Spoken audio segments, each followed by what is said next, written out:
Caro Sindaco, dear Madam Williams, dear friends and colleagues, thank you very much for inviting me to participate in this conversation about urbanization and migration. When we talk about migration and cities, we always think about the most optimistic and utopian view of the function of the city. The capacity to integrate the diversity, the capacity to integrate the new, and in that sense, the capacity to integrate the newcomers. In fact, when the city was first generated, probably in the early Neolithic period, every city was a result of migration. And in that sense, it has been an utopian aspiration of every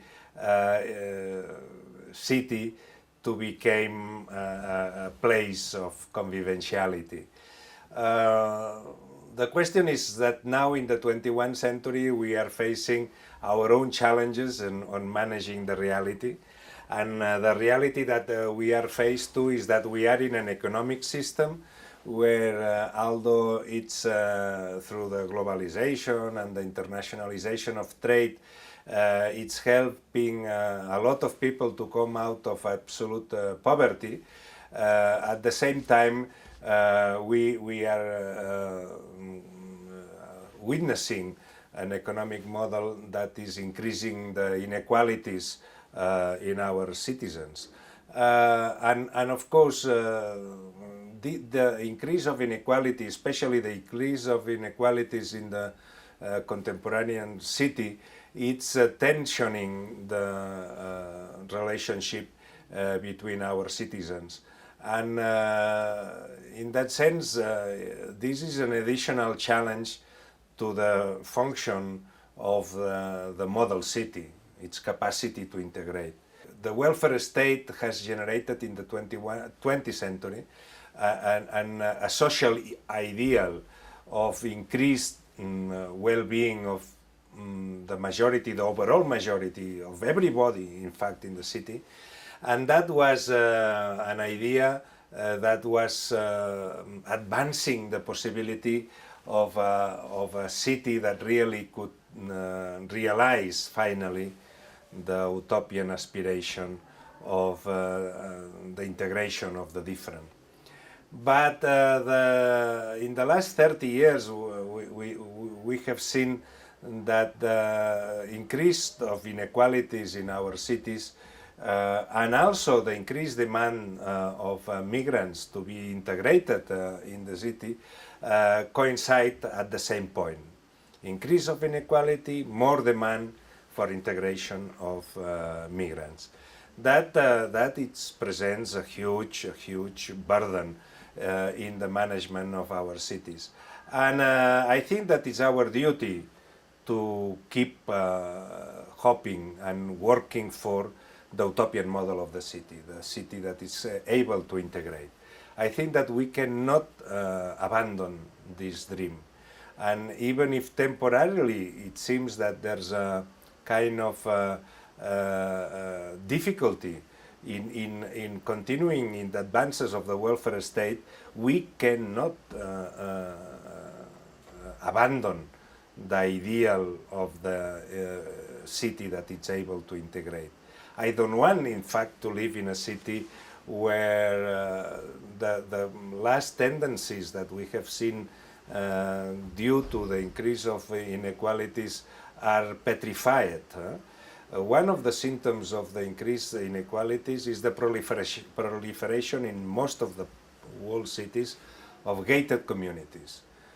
Communities where the easiest solution is to put a gate and wardens and sometimes even wired iron in order to protect for what exactly?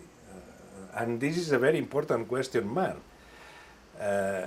We know where in our cities we were able to demolish the walls of the medieval cities because fortunately enough, the society was in advance. We had the commercial revolution first, and then we had the second revolution, which was the industrial revolution, and finally the walls, they lost their meaning. But it seems that now, with an increase of inequalities, we are rebuilding the walls in a more subtle manner, in a more perverse manner, because those are internal walls, and it seems that we are protecting one neighborhood from the other, and where we think on urban projects to integrate new communities like migrants, it's quite often that people think on massive housing or any kind of urban project which exacerbates this risk of the ghetto-like community. And I think that this is a bad evolution of urbanization. That calls for a different approach. And the different approach requires a renewed commitment and compact agreement between the central government and its migration policies, and the local government and its management duties in front of the city.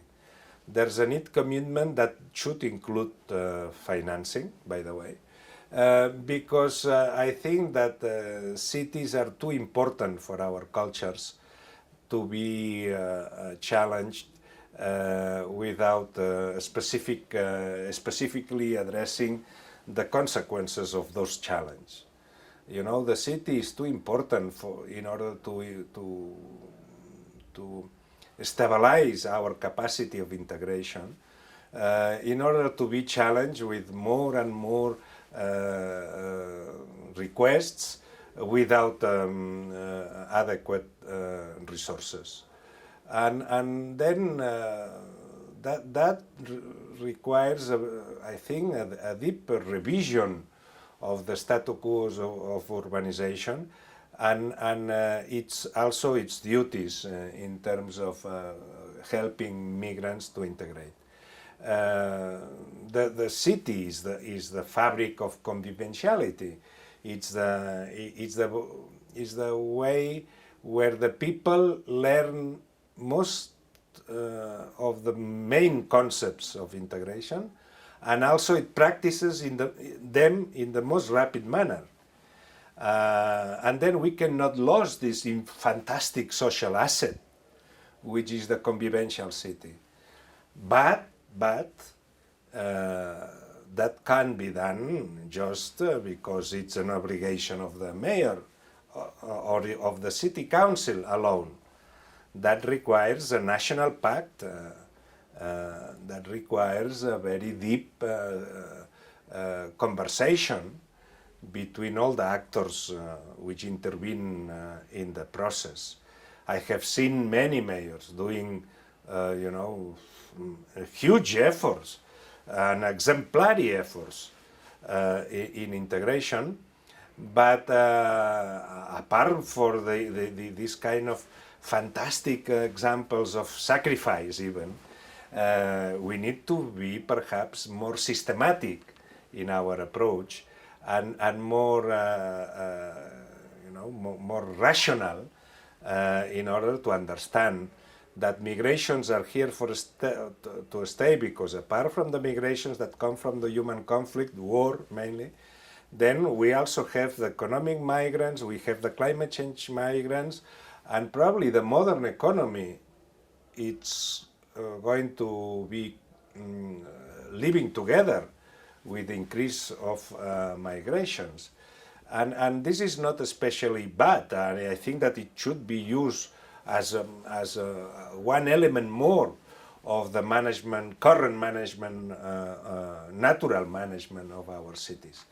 But in a specific crisis, in a specific moments when the problems are of a specific size and they have their own political risks, I think that in those moments a renewed conversation with all levels of administration it's required, and as required is the inter-solidarity between the different levels of administration to make front to the costs that these kind of policies represent. We want not to abandon the utopian city concept. And we are here to defend this concept and to work for it. And it's not just for the sake of the city, it's for the sake of our civilization, of our culture, of our capacity to defend a social model which has certain values. All that, it's really very serious. I wish you a very good conference, and I hope that you can also help us in our process towards Habitat 3 to take this very important function of the cities to the table of debate about the future of urbanization. Good luck. Thank you.